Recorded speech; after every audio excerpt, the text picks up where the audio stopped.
Welcome to Fleet Auto News Podcast. I'm Caroline Falls, and today I'm talking with Marcelo Salgardo, CEO and founder of EVOS, a new Brisbane-based business supplying electric vehicle chargers, which it says are ideal for fleets. I'm also going to take the opportunity to talk generally about the EV market in Australia, ask Marcelo about government policies that could enhance the industry's takeoff, and what he's looking forward to this year. This year, the podcast is being sponsored by Sofico Services, so we'll hear from them during the show too. Of course, I want to thank them for making this podcast possible. Now, without further ado, welcome Marcelo. Well, thank you for having me on your podcast, Carol. I'm very excited to be here and look forward to our chat. Great. Firstly, I'd like to know a bit more about EVOS. Tell us what it does, where it came from, when it came about, and why. Well, EVOS started over 2 years ago, and it actually stands for Electric Vehicle Operating System. So the three founders, Sashan, Chris and I, we spent a fair bit of time in the EV industry over the last 6 years, and we're quite fortunate with our previous employer. We're able to travel the world and meet some of the world's largest utilities, OEMs, and also charging station operators. And we started to see a very common problem that no one was really focusing on energy and businesses. So we thought we'd actually get together and design software and hardware that was actually designed for business fleets to help them manage energy, manage their costs. And that's where we're at today. We've over the last 12 months, been working kind of in stealth mode, developing a software platform to allow businesses to actually manage fleets and their vehicles and their energy on the one platform, but also designing the appropriate hardware to be able to deliver that energy to vehicles reliably and also in the most cost-effective manner. So you say it's ideally suited for fleets. In what way is it? Like, will drivers be able to charge their vehicles, or how is it going to actively monitor and manage costs? And I was just also add on to this question, like, while getting a car may be hard to come by at the moment, you know, like we're hearing of waits of a year and even more for a new EV to get into Australia from order to delivery. But what about getting this sort of infrastructure or these chargers in place? Is there a lead time for your gear from order placement to delivery? Yeah, so the first part of your question, Caroline, so when we were talking to fleet managers around the world, what we started to understand is that it's a little bit more complicated now than just buying a vehicle and signing up to a fuel card. Fleet managers now have to do all these new jobs that they're not familiar with. So choosing electric vehicle charging stations, choosing software to manage the charging stations, but also dealing with the complexity of buying power from maybe different retailers, having to deal with network charges. So all those additional costs that they're not used to or know how to manage. And so what we wanted to do was actually make this really simple for them and create the software and the hardware that really simplify this and make this effortless for them. So for starters, we wanted to create a single AC charger that would actually charge all the vehicles and also be installed in different locations. So the AC charger that we've created, which is the EVOS Fleet Home 22, can be installed both on single-phase circuits and also three-phase circuits, and they could actually do up to 222 kilowatts. So most fleets have different vehicles. Some will be able to charge at 3 kilowatts, some will be able to charge all the way up to 22 kilowatts. So we wanted to make this really simple so they didn't have to buy multiple AC chargers or assets to charge their vehicles. We wanted to create one charger that did everything, but also was able to be installed in multiple locations. And then we're starting to think about some of the other problems that fleets would have with charging stations. So we wanted to make this really reliable. So we designed a charger that actually can be fixed without the need of an electrician. So we wanted to minimize the spare parts. So we we weren't designing the cheapest charging station. We wanted to design the most reliable charging station, and we added some cool little features. So the charging cable, for example, can be fixed by a non-technician, so you don't have to call out an electrician or a technician to fix it, which saves you both money but also the downtime. So we're starting to see a common theme here that if a charging station broke, you had to call an electrician, wait for the spare parts, and that might take 3 to 4 days to replace, and that just wasn't acceptable if you're really relying on these vehicles to do work, whether you're a pathology fleet or just to have a fleet of vehicles to do sales calls. So we paid a lot of attention to the design of the charger to minimise both installation, minimise the cost of installation, but also the upkeep and the service maintenance of the charger. So we designed a really smart charger that actually reduces all those costs, but we also add a lot of controllability to allow fleets to manage that energy cost. So we start collecting data on how the energy gets to the site, how the energy gets delivered to the vehicle, and then we also combine data from the vehicle to really make smart decisions on reducing that cost of operating that vehicle. And the second part of the question, the lead time for... So we've started manufacturing the charger as we speak. So our first production run is being manufactured here with one of our contract manufacturers and our manufacturing partner, Autostrada. So the charger is being manufactured in Australia, and we're really excited to be working with lots of local suppliers. So we have our plastics manufacturer only 10 kilometres away up in Brisbane. We've got our PCBAs being made here in Brisbane, and we're putting it all together in Brisbane as well. So it's an Australian-made product, and we should have lots of availability over the next couple of months. We've paid a lot of attention to our supply chain and worked really hard with our partners to overcome a lot of these COVID supply problems that we're seeing around the world. Okay. Sounds like you have tried to simplify something that was more complex than I appreciated as well. Now, you were formerly with the Brisbane-based Tritium that is making and supplying fast charging stations around the world. What did you learn in that role, and how are you different from them? Yeah, so we're very fortunate. All three founders worked at Tritium, and we were very lucky because, again, we got to travel the world, work with some of the biggest operators of fleet, EV fleet network operators, and talk to the bigger utilities and OEMs.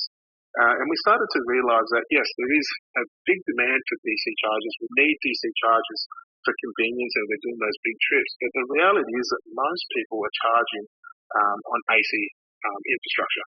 So, whichever country you look at, it's 80 to 90% of people are charging on AC, and the majority of charging is done at night. So we saw this really big opportunity that we could actually work with businesses and design products for them to be able to charge at that lower rate overnight. And that's why we went down that path and decided to do an AC 22 kilowatt charger. Okay. Now, although the latest news is that Australian EV registrations trebled in 2021 to about 21,000, I think, from a year earlier, it's from such a pathetically low base. Are you concerned that supply chain problems, particularly the hitches in getting semiconductors into new vehicles, is holding up delivery of EVs in Australia? Look, I think I don't know if it's COVID that's affecting that at the moment. As you know, most vehicle manufacturers would have made commitments to purchase volume they're bringing in quite some time ago. I get really excited about in the next couple of years. So if you look at a lot of the market reports, whether it's Bloomberg, the really exciting thing about EV supply chain is that around 2026, we're going to have this parity where consumers and fleet managers are going to be able to go to a car dealership and you're going to have an EV at the same price of a combustion vehicle. We may see that a couple of years later in Australia, but I'm really excited about how supply chain is starting to take care of a lot of these traditional EV problems like range, supply and choice of EVs. As we can see in the news, that all the large car manufacturers are committing to EVs And so we should start seeing a lot more of these models arrive in Australia over the next couple of years. Well, that's true, and I hope you're right. But I guess I'm just wondering if this trickling or this interrupted pipeline of EVs is inhibiting growth, which might inhibit growth in your own business. Yes, most definitely. And look, it's exciting, but also disappointing. I talk to a lot of people, and a lot of people are quite sad they've missed out on some of the models that have been released, like the Ioniq. And so, yes, it will slow down the growth, but the really exciting thing is there's a lot of awareness about electric vehicles now in the marketplace. People are searching for electric vehicles, and it wasn't done long ago that when you went to a dealership, they tried to convince you not to buy an EV. So we're hoping that gives a lot of encouragement to the local importers of vehicles to Australia to increase allocations and try to encourage their parent OEMs to bring more vehicles into the country. You're so right there. The positivity surrounding the EVs is very encouraging.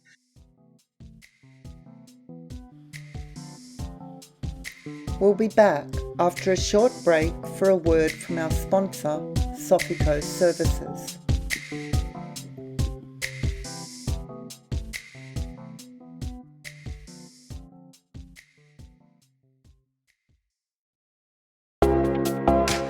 Sofico is a world-leading provider of enterprise software for the automotive leasing, finance, and mobility industry.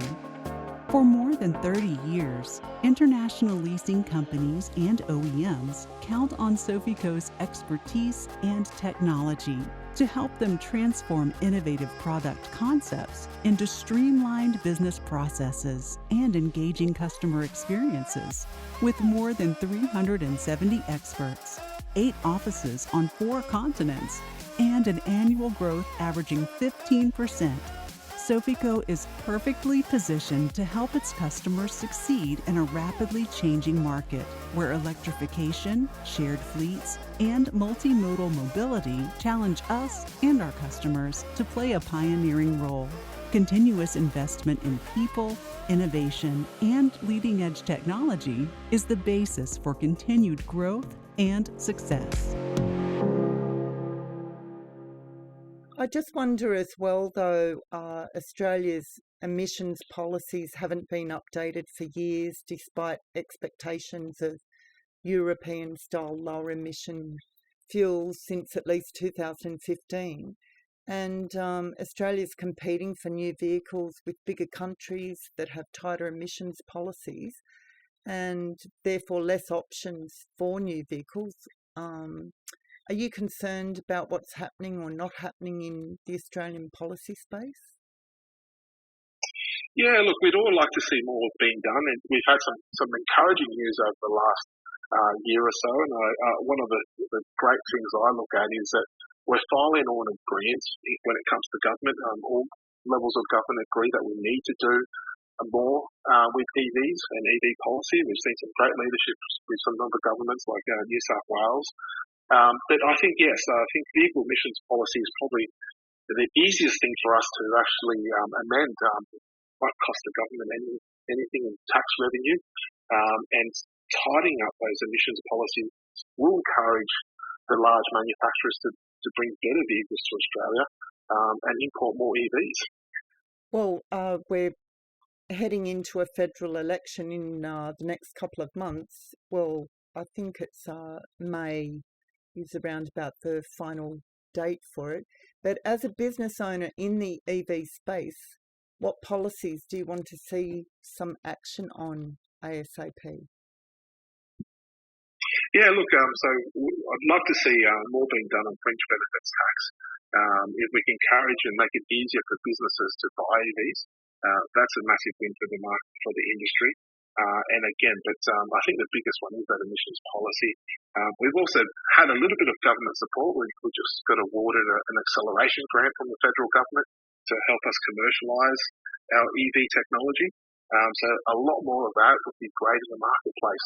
The more people we have creating technology in the EV space and providing positive policy to encourage businesses to transition to EV, will definitely help accelerate the marketplace and reach an EVOS goal, which we would believe that we should try and get to 100% emissions-free transportation as soon as possible. I was going to ask you a bit more about EVOS and funding. So it's good that you've got a government grant there. But what other funding, enabled you to get off the ground? And I was just wondering, what relationships you might have with some other big brands. I think you've got one with Ampol, one with another ASX-listed energy retailer, LPE. Just talk about that. Maybe give us some indication of your relationships and funding. Yeah, so we've been very fortunate that we've had some great support from industry here in Australia. Again, it's we've seen a massive shift that everyone wants to do and acknowledges the need to do something when it comes to EVs, and we've got a great partnership with Ampol, and they've also signed up as a distributor for over the next couple of years of our fleet solutions, and we've also got that relationship with LPE, who are tackling the strata market. There's a huge problem there to solve on how do we retrofit EV charging stations to the strata community, and we've been working closely with them to solve that. And we also got another investor, which was Autostrada. So Autostrada is our manufacturing partner. They've been manufacturing in the automotive space for over 30 years, and when we had an automotive industry in Australia, they were manufacturing cruise controls, all sorts of electronics for the top manufacturers here. And so we're fortunate to find them as a manufacturing partner. That allows us to focus on the technology and work with a company that has a wealth of knowledge on how to manufacture, so we can deliver our customers the highest quality product as possible.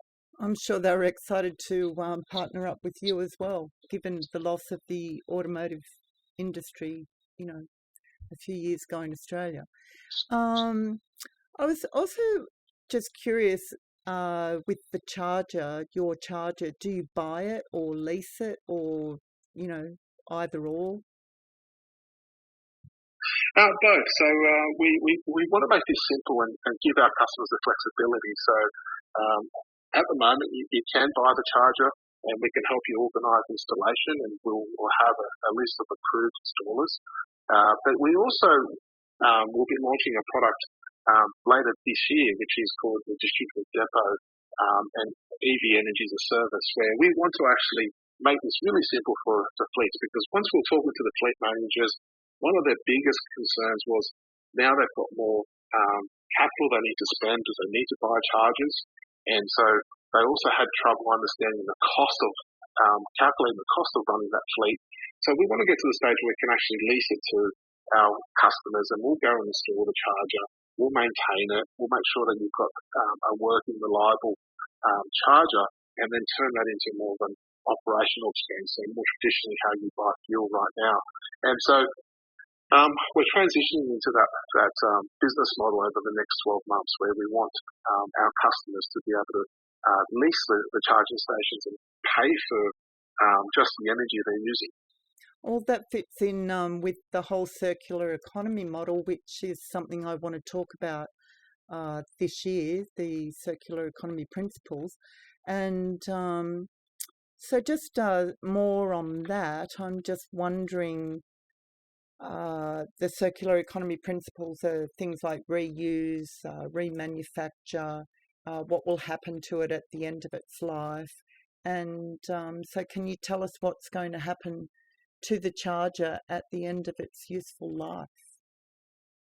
Yeah, look, building a charger that was recyclable was really important to us. So we carefully selected the plastics we use for the outside, but we also wanted to create a charger that actually lasted a long time. We didn't want to create a consumable product, and this is and the whole reason behind that is because we do want to go install it into businesses, and we want it to be reliable. So we paid a lot of attention to the design to make sure that we actually built a charger that's going to last, over 7 years and deliver the electrons to vehicles efficiently, but also reliably. And so once we own those charges in people's businesses, it's our responsibility to make sure that they actually last and we take care of the waste. Perfect. And just finally, as it's the beginning of the year 2022 and you're a new business, I'm wondering if you've any events you're thinking of attending or what might be happening this year that's got you excited. Oh, look, we're starting to get a little bit excited. COVID's starting to give us a little bit more confidence that we're going to be able to move around a little bit more. We actually haven't planned any events just yet, but we are looking forward to starting travelling around Australia and also the globe and starting to meet more people. But no, we don't have any booked-in events. We do have a few product launches towards the second half of next quarter, which would be fantastic. We'll be launching our platform products, both the EVOS Fleet platform and also the EVOS Strata platform. And so they're the two big events that we're looking forward to. Okay, well, please keep us at Fleet Auto News informed of those developments. I'm sure you will. And just want to say it's been a treat to speak with you, and we wish you and EVOS a great and prosperous 2022. Thank you again, Marcelo. Thanks, Caroline. Thank you so much for the opportunity, and we'll definitely keep you posted as we bring out more products for the fleet world.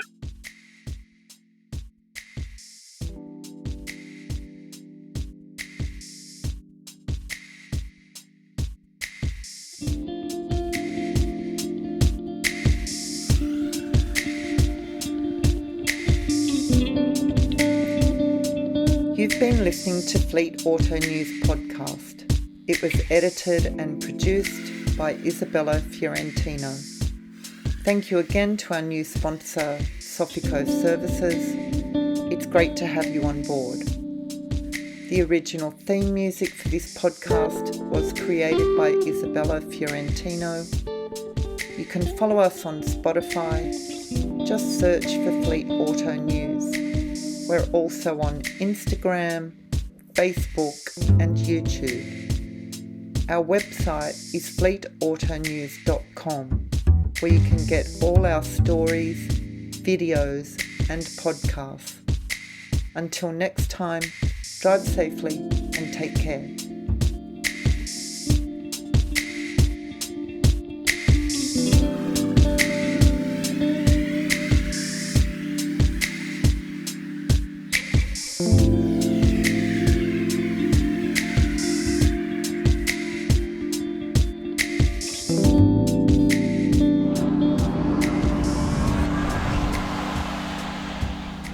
Thank you.